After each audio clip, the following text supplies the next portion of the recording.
내일이 지방자치의 날입니다. KBS 전주방송총국은 진정한 자치분권에 한 발 더 다가서기 위해 한 달에 한 차례 전북 자치단체의 예산을 들여다보고 있는데요. 오늘은 자치단체의 장학 예산입니다. 익산참여연대 이상민 사무처장과 함께 짚어봅니다. 어서 오시죠. 예, 안녕하세요.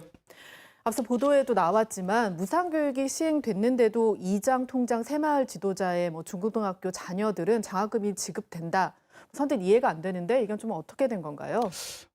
앞에서 말씀하셨듯이 이제 무상교육이 도입이 되면서 사실 이제 그런 장학금을 지급할 요인들이 사라졌거든요. 그런데도 왜 유독 새마을회 같은 경우에는 새마을 회관이랄지 회의 수당이랄지 이렇게 어떤 특혜성 지원들을 계속 하려고 하는 것일까라고 하는 부분들이 어쨌든 정치적 이해관계와 무관하지는 않다고 생각을 합니다. 그리고 또 하나 저는 새마을회가 지금도 지역사회에서 얼마만큼의 공익적 활동을 하고 있는가라고 하는 평가가 필요한 거고요.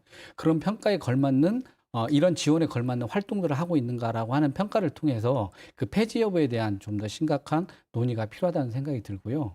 이 통장의 경우에는 당연히 어쨌든 그렇게 지원되는 부분들을 무리하게 뭔가 조례를 개정해서 뭔가 대학생까지 지원을 확대하는 이런 것보다는 이 통장이 직접적인 어떤 처우랄지 이런 부분으로 이 접근을 해야 될 문제를 왜 장학금으로 계속 이렇게 접근하는지 좀 이해가 어려운 부분이 있습니다. 예.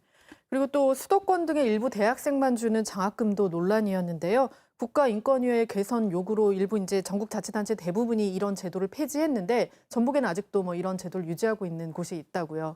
예, 그 5곳이 그 대상이었는데 그중에 무주군, 부안군, 장수군은 그 기준을 없앴고요. 아직도 순창군 그리고 완주군이 그 제도를 운영을 하고 있습니다. 그런데 저희가 명문대 진학을 이유로 그 금액이 지금 완주군 같은 게 1,000만 원을 이렇게 지원을 해주지 않습니까? 근데 사실 다르게 보면 어떤 문제가 있냐면 이 학벌주의나 이런 부분 때문에 지역 대학이 역차별받고 있고 지역이 갈수록 인구랄지 여러 가지 어려움을 겪고 있는데 피해를 받고 있는 곳이 그 학벌주의랄지 이런 부분들을 강화하는 형태의 이런 장학제도를 운영한다라고 하는 게 저희가 정말 납득하기 어렵다.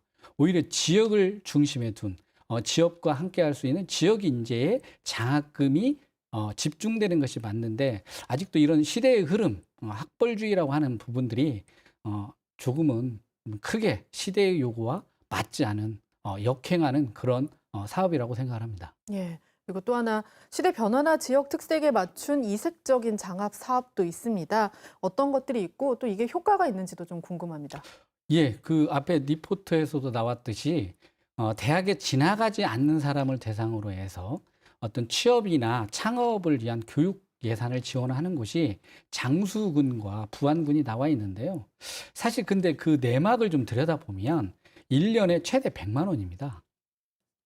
그렇다면 보통 4년제 대학을 간다라고 한다면 반값 등록금을 8번 지원받게 되는데 그것도 1년에 100만 원이라고 한다면 아직도 형평성에 문제가 크다라고 보고요. 다만 어떤 사각지대를 없애기 위한 어떤 그 노력 이런 부분들은 높게 사야 되겠지만 형평성 차원에서 이 부분을 새롭게 좀 설계할 필요가 있겠다 이런 생각이 들고요. 그리고 좀 군산시가 중소기업에 근무하는 근로자 자녀를 지원하는 장학금이 있습니다. 액수가 10만 원이라 상당히 적기는 하지만 어떤 중소기업이라고 하는 부분들이 튼튼해져야 한다라고 하는 그리고 지역 일자리에 대한 새로운 인식들을 전환한다라고 하는 측면 속에서 이러한 부분들이 대단히 특색 있고 저희가 유념해봐야 될 부분이라는 생각이 들고요. 그리고 큰 변화 중에 하나가 익산시가 지역 출신이 지역대학에 입학했을 때 재학 기간 동안 100만 원을 지원하고요. 완주군이 앞에는 좀 문제 있기도 했는데 지역 고등학교와 대학을 진학할 때 고등학교는 최대 500만 원 그리고 대학에 진학할 때는 200만 원까지 지원한다라고 하는 부분들은 장학 사업의 중심이 어디로 돼야 되는가라고 하는 부분들을 좀 고민한 흔적이 있다고 생각을 합니다. 그런 지역에 맞는 장학 제도도 있지만 이런 노력에도 역시 학령 인구 감소나 지역 인재 유출 같은 이런 문제를 막기에는 좀 역부족으로 보이는데요. 지역 장학 사업뿐만 아니라 정부 정책도 함께 변화해야 될 것 같습니다. 어떤 대안이 좀 있을까요? 가장 큰 건 정부의 어쩐 학력 인구 감소에 따른 대학 정원 감축과 관련해서 균형 발전 측면에서 이 정원 문제가 다루어져야 한다. 경쟁력 중심으로 접근을 하다 보면 수도권 중심의 대학의 정원들은 유지가 된다라고 하는 이런 부분이 있고요. 예, 또 하나 저희가 생각을 해봐야 될 게 저는 군산과 익산이 앞으로 인구 감소에 있어서 가장 큰 위험을 안고 있다고 생각을 합니다. 왜냐하면 지역대학이 위기에 놓였을 때 그 가속화시키는 요인이 될 수 있다라고 하는 거고요. 이제 군 지역 같은 경우에도 저는 지역의 교육 환경이라고 하는 부분을 좀 더 중점에 두어야 한다.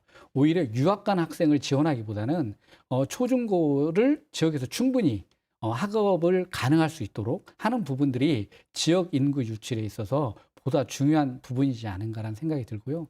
저는 이제 마지막으로 장학 사업의 중심은 이제 지역이어야 하는 거고 지역에서 정착할 학생이 중심이 되어야 한다라고 하는 거고 그러한 틀로 장학 사업의 패러다임이 바뀌어야 한다라고 생각합니다. 예, 오늘 말씀 고맙습니다. 예, 감사합니다.